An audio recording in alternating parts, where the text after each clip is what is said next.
I want to finish today by going back to Tommy Robinson because I think it's important. Because more details have come out, and the image now circulating across British media and social platforms of Tommy Robinson standing over the unconscious man bleeding on the concourse of St Pancras International Station. The footage is jarring and his words ring out. He come at me, bruv. But more recently, these words, before he hit somebody, or before the alleged hit, is come at me then. Not a plea for help, not a call for peace, but a performance of confrontation, and then he walks off. No police are visible, no staff intervene until after the alleged assault. It's a scene as much about state absence as it is about alleged personal violence.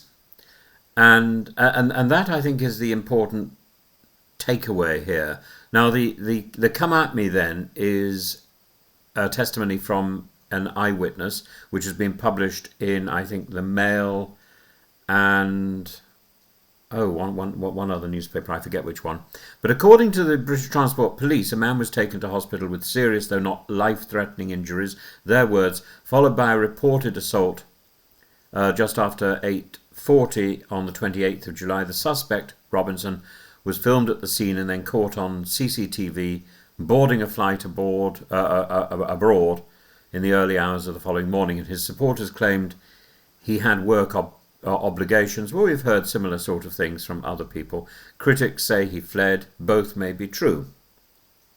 An eyewitness described an altercation with an older man. Words were exchanged. Robinson allegedly shouted, "Come at me then," and the man was punched so hard he was knocked unconscious. The motive, we don't know yet. The footage, incomplete. The legal status, ongoing. But the political meaning is already being debated. The incident is not only about Robinson, it's about what was not there. There's no police in the immediate sight, no trained staff diffusing the conflict. In the centre of one of London's busiest transport hubs, a man was allegedly knocked unconscious and left unattended while the alleged assailant walked freely around. And the calls to mind other cases, this calls to mind other cases, like Jeremy Vine's public surveillance ordeal with the stalker Alex Belfield, for example. Vine responded with documentation, law and restraint, and Robinson, by contrast, responded, it seems, with a punch, or so it's claimed. But Robinson is not entirely paranoid in thinking he's a target. He is stalked. He does receive threats. I'm not trying to sympathise with him here. I'm simply saying this as a fact. That does not, however, permit preemptive violence. British law is clear. Self-defence must be proportionate, reasonable and reactive, not opportunistic or vengeful or preemptive. That phrase, "come at me then," carries enormous weight, I should think.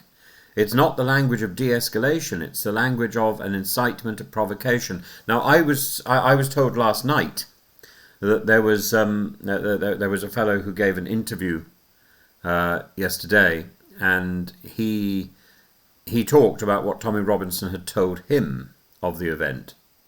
And he said that 5 times Tommy Robinson had told this larger fellow to get out of his face or to leave him alone. It's not the same story as we're getting now with this phrase, "come at me then."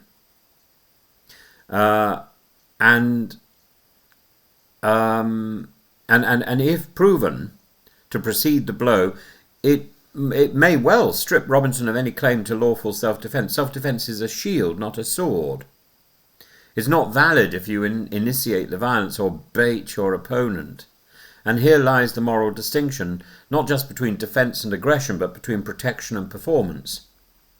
And much has been made online as well of the fact that the injured man appears to have a bag or a cloth covering his head in the footage. We don't know whether this is due to medical conditions, medical attention, concealment, confusion, but it adds an eerie, almost biblical dimension. The veiled victim, the exposed accuser, the bystanders caught in silence. There's so many questions which are unanswered in this that, of course, the conspiracy theorists are yabbering about this. But this isn't the first time Tommy Robinson has drawn attention to disorder. nor is it the first time his response has arguably intensified an existing problem. But when someone like him is left unmonitored in a central London station, able to escalate and flee. Now, I'm not saying that Tommy Robinson should be surrounded by guardians or should be pursued all the time by the instruments of authority. What I am saying is that public spaces like a big station should be properly patrolled. Now, I spoke to somebody who's been in the police this morning who confirmed that there is in fact a police station in St Pancras. So it shouldn't have taken 10 minutes for the police to get to the place where the assault allegedly took place. But when someone like Tommy is left unmonitored in a central London station, able to escalate and flee, we must ask where the authorities were. London has been a site of both rising violent crime and reactive populism. One feeds the other. It's not enough just simply to have photographic evidence. It's not... I think we've got policing back to front. I think the policing with the photographic evidence and the CCTVs is all about the evidence to prosecute the crime. Actually, we want to be in a position where no crime happens. We want to be in a position where we feel safe and secure and crime is deterred. And this event is more than just a tabloid moment, therefore. It's a microcosm of state retreat, public insecurity, and what happens when trust in institutions erodes. That someone like Robinson feels it is normal or politically productive to shout, hit, film, repost, and then leave the country, if that's what happens, or if that's what happened, speaks to how deep that erosion now runs. And then there's the matter of his swift departure. Rebel News claims it was pre-planned. The police say they are seeking to question him. If this were a case of any ordinary citizen striking someone to the ground and fleeing the UK before questioning, the assumption would likely not be business travel. It would be evasion. The optics here matter. And he's posted little himself other than supporting material by US pro-Trump activists like Don Keith. And this transatlantic populist solidarity in which every incident becomes a conspiracy against the truth teller is predictable, hollow, and frankly repetitive. The simple truth is a man is in hospital and the only known suspect left the country before giving a statement. And this new information today, where Robinson appears to be goading his assailant, that is very different to the information that he gave initially at the site, to the information that he gave to Don Keith, which is basically the same idea, that he was provoked and that he was responding in self-defense. This goading is quite different. Tommy Robinson is not just an individual, he is a proxy for a deeper conversation about law and order, about the limits of free speech, about what happens when public spaces become theatres for confrontation, and about the line between victimhood and vigilantism.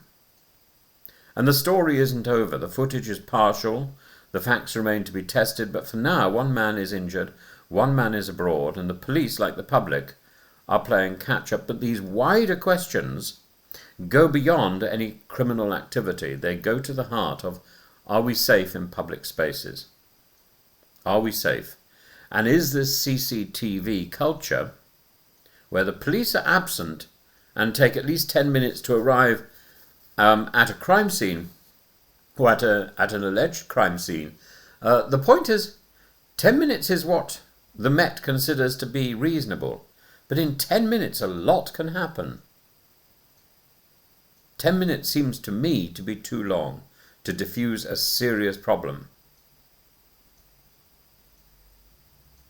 I would love to know what you think. I think this will be, unless new information comes up, but I don't think it will, this will be the last video I make. I haven't made a video about Manchester, because that is still ongoing, though the Manchester fellow has now been found guilty. I think that's an interesting result and a reasonable result. We wait to see further.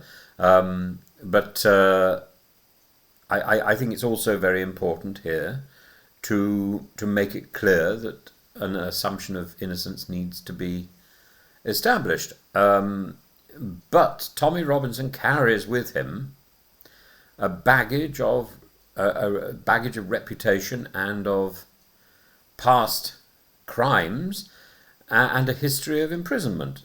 And I'm afraid that shadow hangs over anything and everything that he does and says. Now, I've also said very clearly that I have friends who speak very warmly of Tommy Robinson's kindness and friendliness, and I have to repeat that.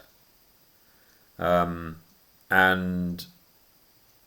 not unlike other people who seem to have caused problems in the public arena, it is perfectly possible to be personally very, very charming, very kind, and to be publicly known as an entirely different character. It's perfectly possible to have those two aspects to one's personality, I suppose. But there's even without having this guidance, I feel strange concern for Tommy Robinson's well-being, as I also feel concern for the person who was lying prostrate on the floor. But I feel greatest concern for the absence of protection in St Pancras, in a public building. I find that very worrying.